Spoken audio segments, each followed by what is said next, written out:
It's said that we all find ourselves at a crossroads at least once in our lives, and that was my situation in 1977. Living in a quiet seaside town in Somerset, I had been made redundant from a steady office job 18 months previously. While waiting to set up a small local business, I took a job driving buses between London and Athens and got the travel bug, so I invested all my money in buying a coach with the intention of running my own bus tours to Athens, Istanbul and beyond, but the venture failed and I was left heavily in debt. If I was to travel, I would have to find work, pay off my debts and save money to travel with, so I took a job as a lifeguard at the local swimming pool to earn some money while I planned what I was actually going to do. My initial goal was to travel to India and Nepal, either travelling by public transport or going on one of the many organised overland tours.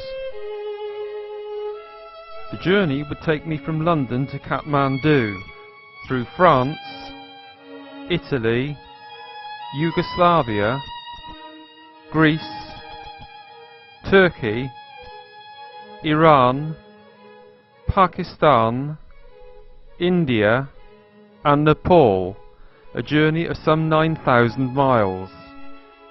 However, looking at a map of the world, I noticed that being in Nepal placed me a good way along the route to Australia.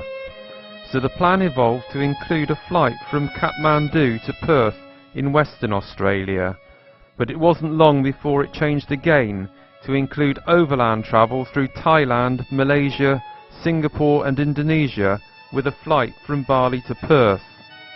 And if I could get work in Australia, I would try and travel home via the USA to complete a circumnavigation of the world. At the end of August 1979, I left my job at the swimming pool and the next day travelled to London to stay the night there prior to meeting up with the grandly named Anglo-Australian Comfortable Coach Company bus in Kensington. Once aboard the bus that was to be our home for the next 7 weeks, we travelled down to the port of Dover, where we boarded a ferry for the short crossing to Calais.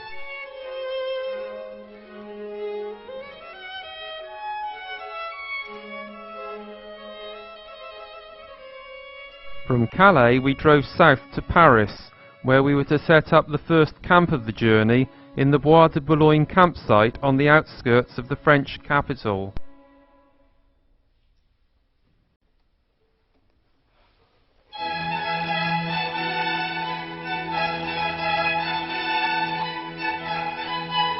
A 2-day stopover in Paris allowed us to do some sightseeing and get to know both our fellow passengers and the routine of keeping the bus tidy, cooking for the group and washing the cooking gear.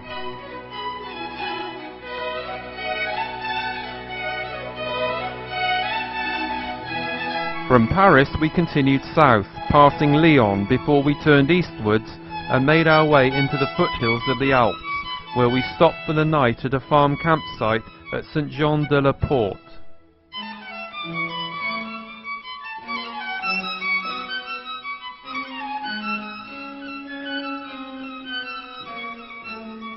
The next day we crossed the Alps and the border into Italy, and after a lunch stop in Susu, we had a long afternoon drive to arrive at a massive campsite on the outskirts of Venice that evening.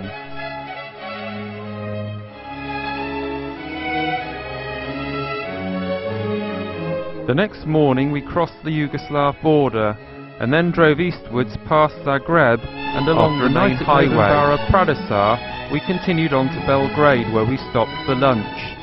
It was at these lunch stops that the cooks for that day went shopping for fresh local produce to supplement the catering pack meals that we carried on the bus.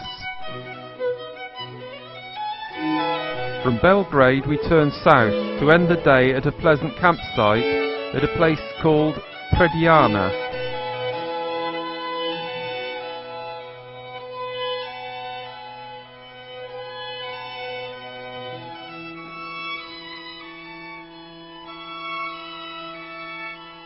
Our next day's journey took us down to the Greek border and then on to Thessalonica for our lunch stop.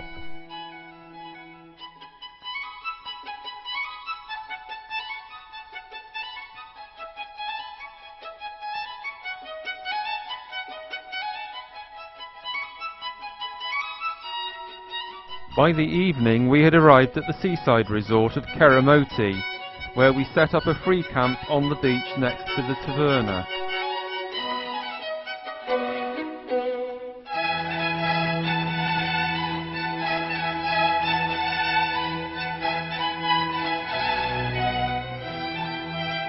We spent the next couple of days resting up at Keramoti, swimming and sunbathing.